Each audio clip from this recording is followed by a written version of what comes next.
일본 정부가 반도체 소재인 EUV 포토레지스트의 한국 수출을 허가했습니다. 한 달 전 수출에 제동을 걸었던 세계 품목 가운데 하나인데요. 추가 수출 규제를 발표하며 으름장을 놓은 지 얼마나 됐다고 도무지 속내를 알 수가 없습니다. 오늘 첫 소식은 앵커 리포트입니다. 일본 정부가 수출 심사 우대 국가 목록에서 우리나라를 제외하겠다고 발표한 지 이틀째. 이른바 화이트리스트에서 한국을 빼겠다는 이미 예고됐던 내용 외에 어떤 품목을 추가로 규제할지에 대해선 여전히 말이 없습니다. 그런 와중에 앞서 지정한 수출 규제 품목 3가지 중 하나인 EUV 포토레지스트의 한국 수출은 처음으로 허가했습니다. 일본 정부는 백색 국가제 시행 세칙을 발표하면서 기존 3개 품목 이외의 규제 품목을 지정하지 않았습니다. 이어 수출 규제 3개 품목의 하나인 EUV 포토레지스트의 한국 수출을 처음으로 허가했습니다. 일본 수출 규제 파장이 어디까지 미칠지 기업들의 걱정이 태산인 가운데 우리 정부의 일본을 향한 비난은 오늘도 이어졌습니다. 국정현안 점검 조정회의를 주재한 이낙연 국무총리는 세계 지도국가답지 않은 부당한 처사라며 자유무역 최대 수혜국으로서 자기 모순이라고 꼬집었습니다.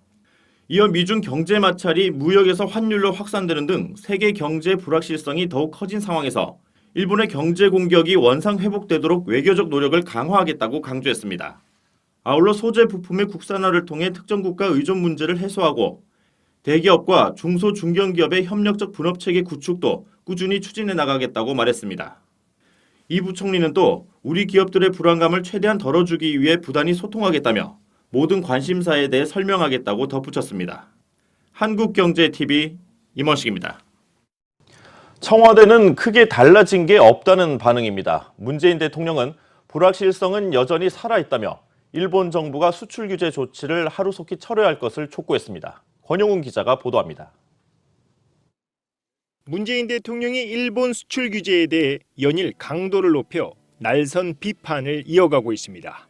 문 대통령은 이번 조치로 국제 자유무역 질서가 훼손돼 일본은 국제사회에서 신뢰를 잃을 것이라고 지적했습니다. 또 일본 기업들도 수요처를 잃는 피해를 입게 될 것이라며 일본 수출 규제 조치를 하루속히 철회하라고 촉구했습니다. 결국은 일본 자신을 포함한 모두가 피해자가 되는 승자 없는 게임입니다. 특히 이날 일본이 수출 규제 3개 품목 가운데 하나를 허가한 데 대해 청와대는 일단 긍정적으로 평가했습니다. 다만 남아있는 2개 품목과 화이트리스트 배제 조치가 진행되고 있는 만큼 완전히 해소된 게 아니라는 입장입니다. 문 대통령은 일본이 수출 규제를 하지 않을 수도 있다, 실제 피해가 없을 수도 있다며 다만 불확실성이 여전히 살아있다고 분석했습니다. 이날 문 대통령은 국민경제자문회의를 통해 일본의 수출 규제 조치 관련 학계 의견을 청취했습니다. 참석자들은 시장 다변화와 중기 지원, 인력 양성, 특히 신중한 지원 필요성 등을 주문했습니다. 피해 산업에 대해 무작정 지원하기보다 꼭 필요한 곳에 필요한 만큼 지원하기 위해 면밀히 살펴보라는 얘기입니다. 일본의 수출 규제로 촉발된 한일 경제전쟁이 잠시 소강 상태에 접어들었습니다. 청와대는 그러나 일본이 언제든 추가 조치할 경우를 대비해 긴장감을 늦추지 않는 분위기입니다. 한국경제TV 권영훈입니다.